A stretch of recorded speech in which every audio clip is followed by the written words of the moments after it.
I'm living in that 21st century, doing something mean to it. Do it better than anybody you ever seen do it. Screams from the haters, got a nice ring to it. I guess every superhero need his theme music.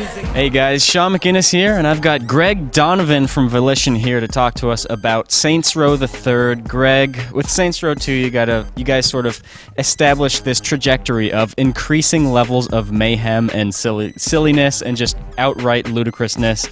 Are you continuing that path with Saints Row the Third? Absolutely. Saints Row the Third is designed to push the limits and envelopes even further than we did on Saints Row 2. I think Saints Row 2 solidified its identity as its separate open-world game, and players and press alike recognize that. And from even the start on Saints Row the Third, it's like, you know what, we're going to push it. We're going to push the envelope across the board, not only in the gameplay, but also with the art direction, the visual effects, the story character models, the situations you find yourself in, the lines of dialogue, everything across the board. This game is all about the over-the-top vision and making sure that is encompassed in everything you see, do, hear, and experience in the game.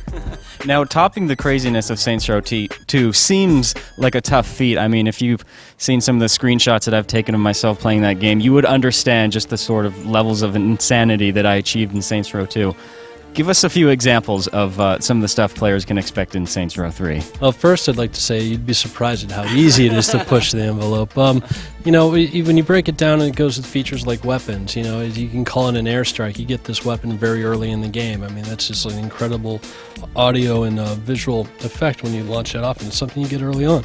As far as the activities, the mini missions and side quests, we have a very experienced team that is actually learning about learning what they based on Saints Row 2 and garnering and solidifying that knowledge and coming out with a better game for us this time around. So it's actually been an iterative process, but a hell of a lot of fun doing it because people are bringing ideas to the table they didn't get in for Saints Row 2. So a lot of the stuff was ready to go there.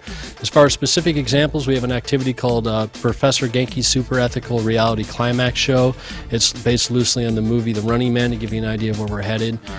We're talking about vertical takeoff and landing jets as part of one of the new flying vehicles that we offer players, and airstrikes, giant dildo bats. It's across the board there. I think it all works out very nice, and players are going to be very, very pleased.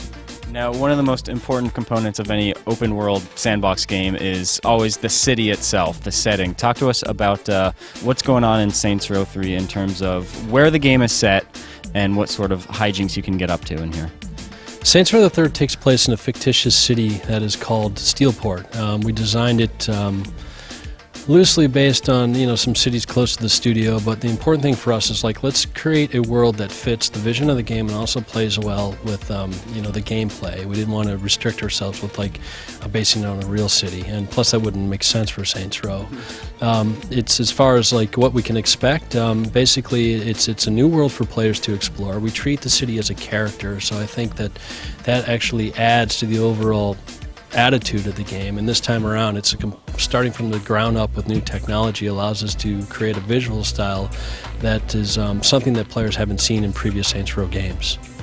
Now, Greg, if you've ever seen me play a video game, you'll know that I spend an inordinate amount of time in character editors, character creation engines, and Saints Row 2 definitely had one that was right up my alley. What are you guys doing in Saints Row 3 in terms of character customization and just leaving your fingerprint on the character itself? I don't think you're going to be disappointed this time around. We're going to take what worked on Saints Row 2 and improve upon it. We're going to make a lot of additions that we know that players are going to like. For example, skin color. Instead of having the standard shades, you're going to be able to create a purple character, a green character, the silver character. Later on in the campaign, we're going to announce something called Sex Appeal. We'll show you what that slider does. We'll leave it up to your imagination for now. We're going to have the taunts and the compliments and different aspects of personalities you can prescribe to your character. So as far as being able to create pretty much any character you want, the tools are available for you to do it. And if you spent a lot of time in Saints Row 2, you're going to spend more time in Saints Row the Third's character editor. All right, sounds good, Greg. One last question I've got for you. When is the game going to be out in stores, and which platforms are you developing for? Saints Row the Third is releasing on street date on November 15th, 2011 on PS3, 360, and PC.